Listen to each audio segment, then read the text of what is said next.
धूप के संपर्क में रहिए।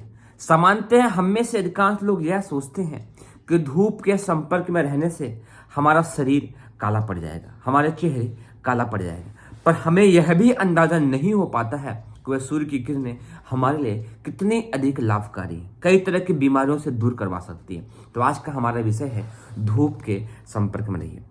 समझा जाता है कि धूप में रहने से आदमी काला पड़ जाता है, उसकी सुंदरता में कमी आ जाती है।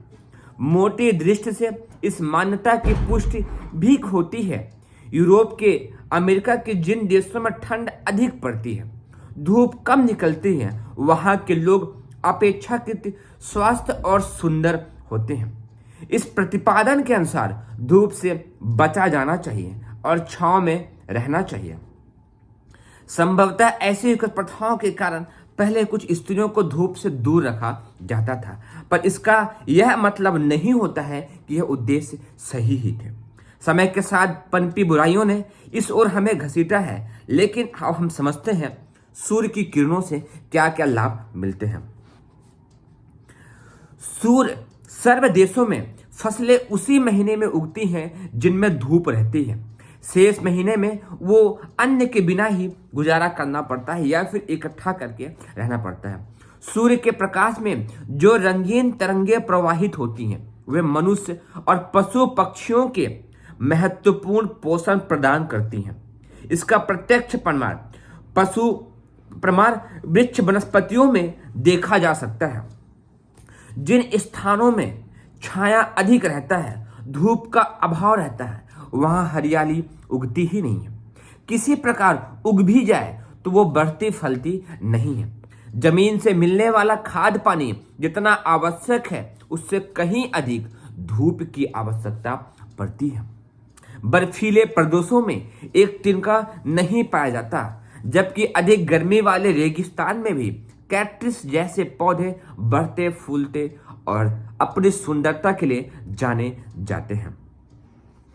दिन में सूर्य का साम्राज्य रहता है। मोटे तौर पर उससे गर्मी और रोशनी हम सब पाते हैं। यह भी कम महत्वपूर्ण की बात नहीं है।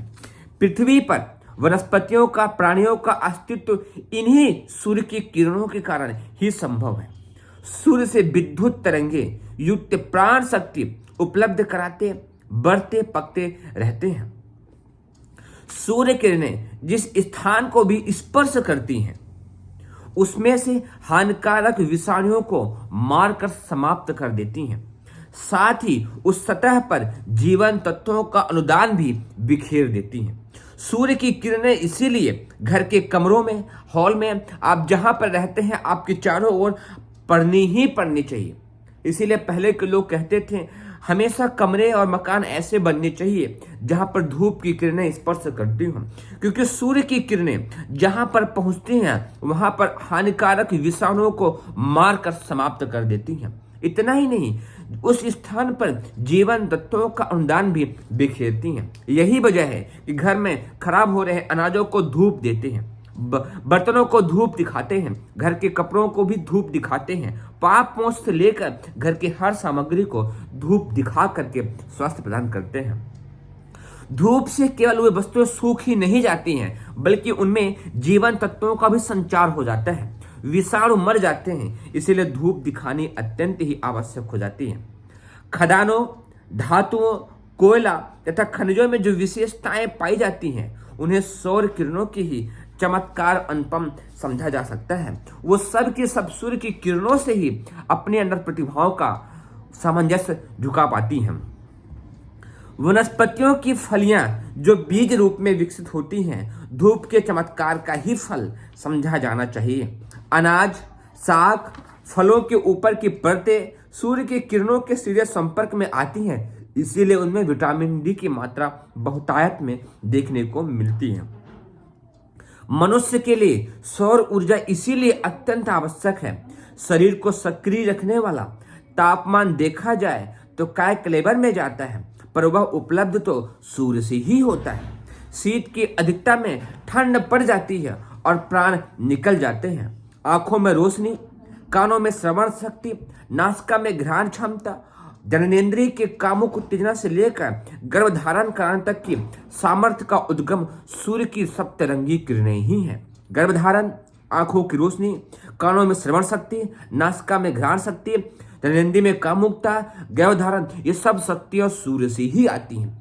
अधिक से अधिक समय आप सूर्य के संपर्क में रहिए। जब सूर्य तेज हो, दोपहर का हो, तो उस समय सर में कपड़े बांध लीजिए, क्योंकि सर में तेज धूप नहीं लगनी चाहिए। बाकी शरीर पर सूर्य की किरणें बहुत अधिक लाभकारी मानी जाती हैं। मनुष्य को अधिक से अधिक समय तक सूर्य के संपर्क में रहना चाहिए। गर्मी के दिनों में मध्याह्न का तापमान तो प्रायः असह्य हो जाता है, इसलिए उस समय उसे छोड़ देना चाहिए, वंचित रहना चाहिए। किंतु दिन के चढ़ते उतरते समय, सूर्योदय सूर्यास्त के समय तो अधिक से अधिक सूर्य की किरणों का शरीर पर सेवन करना चाहिए। हो सके तो कपड़े कम से कम रखें। स्त्रियां ऐसे कपड़े रखें जो ढक भी जाए, सूर्य की किरणों का लाभ भी मिले, तो उससे बहुत लाभ मिलेगा। शरीर की समस्त बीमारियों को ठीक करने की क्षमता सूर्य के प्रकाश की किरणों में है, क्योंकि सूर्य के प्रकाश की किरणों में सारे मिनरल, सारे विटामिन, सारे पोषक तत्व, सारी ऊर्जाएं सब कुछ भरी पड़ी हैं। इसीलिए सूर्य की किरणों के संपर्क में उन रोगियों को रखिए जो रोगी हैं, तो आप देखेंगे बहुत अधिक लाभ देखने को मिलेगा। रोगियों के चिकित्सा परिचर्या में जहां विभिन्न उपचारों का प्रबंध किया जाता है, वहां पर यह भी स्मरण रखना जाना चाहिए कि उनके शरीर की अंगों को धूप बहुतायत में मिलती रहे। धूप सेवन से, प्रातः काल की धूप, सूर्यास्त की धूप उनके शरीर को बहुत अधिक लाभ दे सकती है।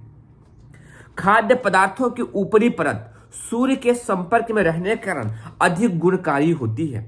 अन्नों के पकाने से पूर्व पीसा या दला जा सकता है, पर उनके छिलकों को फेंकना नहीं चाहिए। गूदे की अपेक्षा छिलके में गुण अधिक होता है। दालें बिना छिलके की ही पकानी चाहिए। साकों में जो फल उतार दिए जाते हैं उन्हें भी रख लेना चाहिए। उन्हें सुखाकर पीसकर किसी न किसी रूप में, जैसे उपटन के रूप में प्रयोग कर सकते हैं। छिलकों में पानी से उबालकर उन्हें स्नान करने में भी लाया जा सकता है, क्योंकि उसमें विटामिन डी, सूर्य की शक्तियां भरपूर मात्रा में विद्यमान रहती हैं। तो उम्मीद करता हूं आपको अच्छा लगा होगा। और भी कुछ पैराग्राफ से, मनुष्य जीवन की एक अविज्ञात आवश्यकता प्रकाश की ही है। प्रकाश के साथ गर्मी भी जुड़ी हुई होती है। दोनों के समन्वय से विस्तार और हलचल का लाभ भी मिलता है। इसके अभाव से जड़ता छड़ने लगती है। इसलिए सूर्य के प्रकाश की किरणों को शरीर में भरपूर मात्रा में आने दीजिए और उसका लाभ लीजिए। हमारे वेदों में सूर्य चिकित्सा का बहुत ही महत्वपूर्ण स्थान बताया गया है। यह कहा गया है, सूर्य किरण से नाना प्रकार के कीटाणु नष्ट हो जाते हैं।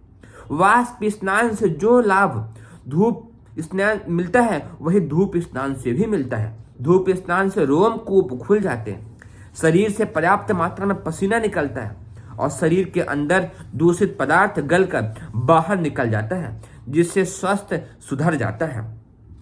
जिन गायों को बाहर धूप में घूमने नहीं दिया जाता है, उन्हें सारे दिन में ही घर में ही रखकर दूध निकाला जाता है। ऐसी गायों के दूध में विटामिन डी कम मात्रा में मिलता है। इसीलिए सूर्य की किरणों को पशु, पक्षियों, जीव जंतुओं, मनुष्य के साथ साथ सभी को अत्यंत ही आवश्यकता होती है।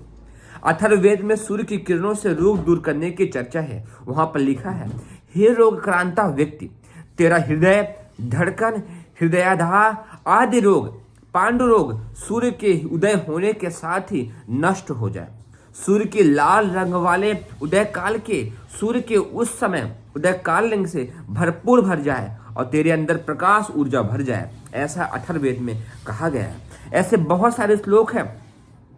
अथर्ववेद कांड 6 सूक्ति 83 में गंडमाला रोग के सूर्य से चिकित्सा करने का वर्णन आता है। उस पर लिखा है, हे गंडमाला ग्रंथियों, घोंसलों से उड़ जाने वाले पक्षी के समान शीघ्र दूर हो जाओ। सूर्य चिकित्सा करें अथवा चंद्रमा इनको दूर करे। यहाँ सूर्य की किरणों से गंडमाला की चिकित्सा करने का उपदेश है। नीले रंग की बोतल से रक्त विकार के विस्फोटक दूर होते हैं।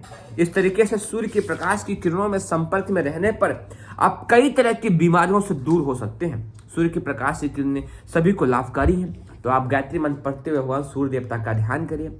सुबह और सूर्यास्त के समय सूर्य देवता का शरीर पर सेवन करिए। इससे आपको बहुत लाभ मिलेगा। खासकर जो रोगी हैं, पाचन शक्ति से ग्रसित हैं, स्किन डिसीज से ग्रसित हैं, तो उनके लिए बहुत लाभकारी है। उम्मीद करता हूँ आपको अच्छा लगेगा और आप सीखेंगे। कुछ एक शर्त है, वो पढ़ लीजिए। धूप स्नान करते समय रोगी का शरीर नग्न होना चाहिए। जब सूर्य की किरणें त्वचा पर पड़ती हो तो उससे विशेष लाभ होता है। सिर को सदैव धूप लगाने से बचाना चाहिए। रोग में धूप स्नान से बहुत लाभ होता है। यदि शरीर का कोई प्रधान अंग निर्बल हो गया हो तो धूप स्नान से उन्हें लाभ होता है, वो मजबूत हो जाते हैं। कुछ रोगों में धूप स्नान मना भी है, यथा कभी सभी प्रकार के ज्वर में यह लाभकारी ही माना जाता है। डॉक्टरों की सलाह ले सकते हैं, या कोई आप कमेंट हो तो आप कमेंट भी कर सकते हैं। हृदय की गहराई से आप सभी को बहुत बहुत धन्यवाद।